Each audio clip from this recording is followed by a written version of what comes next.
Okay. Welcome to the 2025 Global Peace Film Festival, Filmmakers Conversations. I'm Gabby Kennedy, host of the Actors Talk with Gabby Kennedy. Co hosting these interviews with me is Nia Strike, the wonderful founder and festival director of Global Peace Film Festival. This year's festival runs from September 16th through the 21st in Winter Park in Orlando. And the festival's Free for All Shorts program runs from September 22nd through the 28th. For information about our films, go to peacefilmfest.org.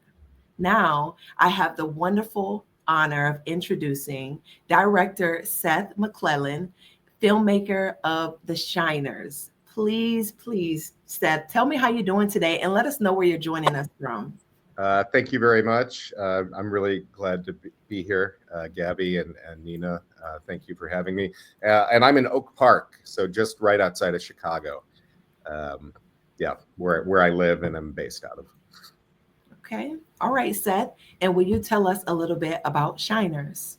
Shiners is a 90-minute documentary that chronicles the efforts of a group of high school kids in OWSLEY County, Kentucky, which is an Appalachian a county, very rural, very isolated area that has one of the highest poverty rates in the U.S. And so what these young people did at OWSLEY County High School is with the help of, some regional artists and people in the community, is they made a play. They wrote a play. They devised a play alongside my co-producer, Bob Martin, and also the director of the film of the play at the high school.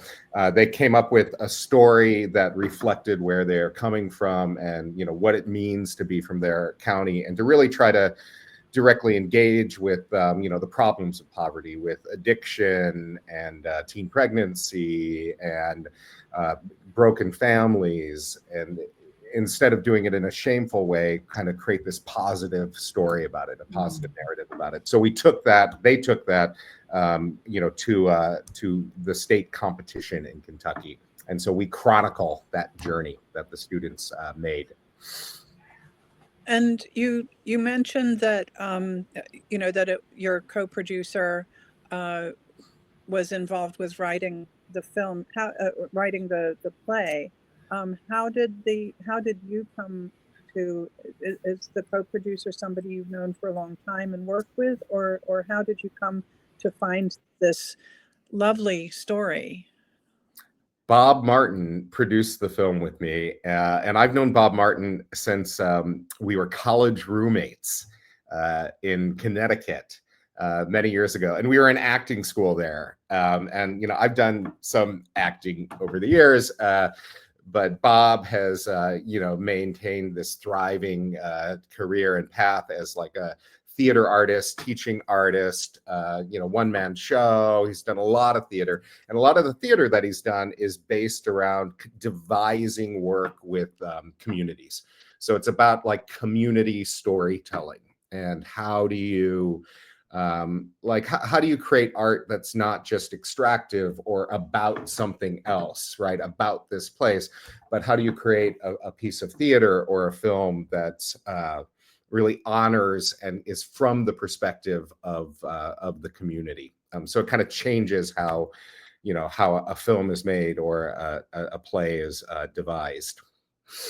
That comes through so strongly in the film. So is this the first time you've worked with Bob on a film since you were in school together? Yeah, we've maintained a friendship, but it's the first time we've really collaborated, and we've done a few other things alongside that. And I actually 10 years ago saw this very kind of like the play they devised is called The Shiners, but it's coming out of Owsley County, and Bob had been for years working closely with people in Owsley County, kind of creating these community stories. And so I happened to see one about 10 or 15 years ago, and it was really neat. It was like a really fascinating way, and a really fascinating different way to think about, what it means to make a play or make a film. And so he had a really remarkable group of students coming out of COVID, and all the chaos of that were putting together this film. And so I just kind of jumped on the opportunity. It all aligned and turned out to be a really great collaboration. Yeah, and it's such a lovely film showing the sort of blossoming of these students. It's really refreshing and heartwarming. So how did you approach shooting it? Because it sort of goes in very, it takes a while, and you follow them through the development process and through the performance process. How did what was your did you figure it out as you went along, or did you have a plan all along? Of course, you didn't know what the outcome of the competitions were going to be. As we were filming, I started putting cameras in the hands of some of the students, just like, little kind of action cameras, basically. And that kind of shifted the way we were thinking about the movie, where it became like, okay, the play is about taking ownership of your community and the problems in the communities, but also the way that your community shines. That's what the play is about. So could we, make the movie like that too, and create a movie where it really is subjective from the point of view of the students. It's trying to really capture their voice instead of sensationalize their stories. Yeah, it certainly does that. And that's what, makes it such a special film. So was there anything that surprised you along the way as you were making the film?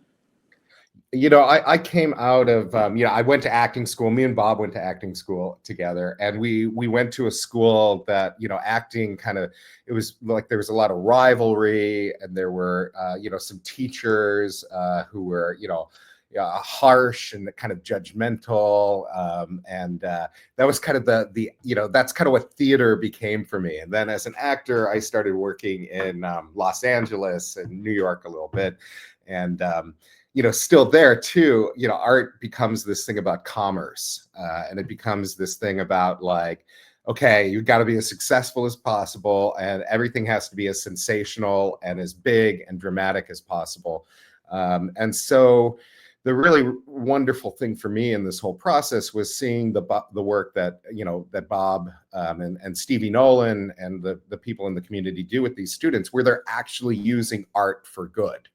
To strengthen a community, not just to sensationalize stories. And I think that's really culturally, I think, there's so much chaos, particularly with documentaries, but with film in general, with the streamers and, what's the business model? How do you make money making documentaries? And, with the defunding of the Corporation for Public Broadcasting, all these really big things are happening right now. And AI plays into it all too. Like, how's that going to shake out? And I think we've got to, although the destruction and the carnage of some of these changes really has impacted the documentary community and the film community and art in general. But I think that there's an opportunity to really shift the way we think about creating films and think about the role that art plays in our lives, where we can use art to strengthen our communities. And we can use films and we can use storytelling not as a way to make something as sensational as possible, not as a way to, and in the process of what most films do, they sensationalize.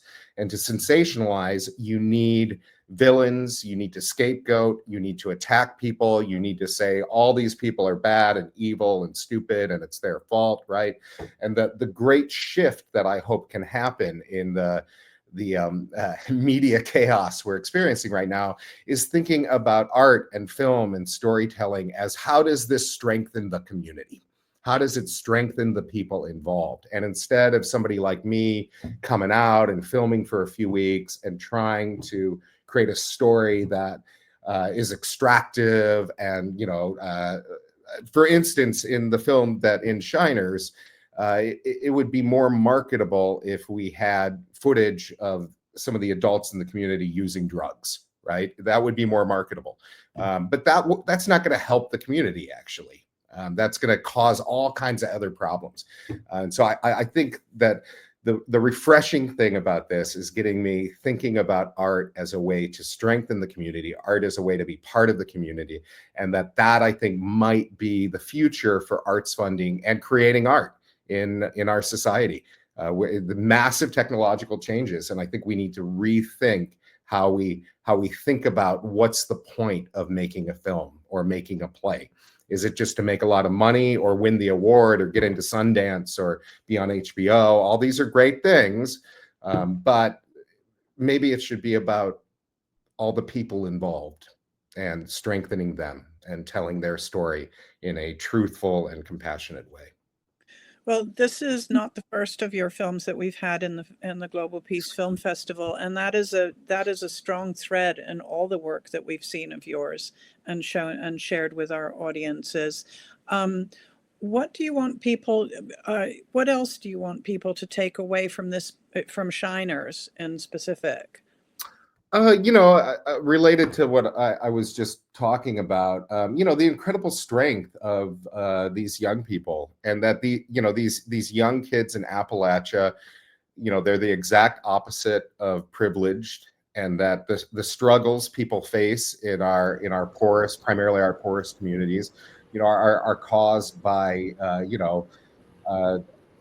terrible, large systemic forces, and the same kind of problems of addiction and broken people and broken families happen in a lot of different places across this country. And it's not identity based, and it's not, it happens to all of us. And so what I hope is that this film helps, humanize some of the people, particularly in our rural southern white areas, so that people kind of understand that that these struggles are universal. And that's what we, that was exactly the message and the reason why we wanted to program this film. So Gabby, absolutely. Seth, you have such a powerful and unique point of view on filmmaking, and we can really appreciate that. Now, I noticed every time you mention your partner Bob, you got this big smile on your face. So I wanted to ask you, sort of, what is one thing that maybe you can tell our audience, something that you might have taken away from film school that helped you, to have this point of view around Shiners? Yeah, I mean, I guess, I think that I grew up in a pretty religious household. My father was a minister, and I think that the way I'm thinking about film and the way I'm thinking about art at this point is really influenced by, like, we need our communities to have purpose. We need our young people to have purpose. We need our old people to have purpose. People need purpose, and we, in many ways in our culture, we dismantled, large organizations have been discredited and dismantled, and people don't go to church or community events in the same way that they once did. That I think is what art can help us solve the problem of, which is that people don't feel heard and they don't feel like they have a mission in life, and that's what we need as human beings. We've got to actively and intentionally create structures to support people having meaning and purpose in life. And this is what the humanities are for. This is what art is for, is saying, I am me, I am human, this is my story. And that, I think it's vital to our culture that we more intentionally and aggressively, support those kind of contexts. Particularly as technological change sweeps across us, and is creating so much upheaval. Yeah. Oh, I love that, Seth. Such a great point of view. Seth, what's next for you, or what's next for Shiners? Shiners is going to play at more film festivals, and then we're looking at a Kentucky educational television broadcast. National PBS, of course. I got a couple of nice emails from people being like, we got defunded, so we can't show your film. But Kentucky Educational Television, which is the local affiliate, it looks like we'll screen with them. And then hopefully, the film can, have a good life, particularly I think in in educational settings, about, kind of a model for how community storytelling can work. Awesome. Awesome. All right. Well, Seth, that is all of my questions. You have been a wonderful interview. I got so much from just this short time talking with you. Thank you so much for being here with us. And you can connect. Seth, will you tell us more about where people can connect with you? Facebook, Instagram, LinkedIn, thorncreekproductions.com. Okay. If you Google me, I pop right up, and always love to hear from people. Thank you. All right. All right. And again, the Global Peace Film Festival runs from September 16th through the 21st in Orlando and Winter Park. And Seth, we really look forward to seeing you there. I'll be there. All right. Very much. All right. All right. Bye, Seth. Bye, Nina. Bye.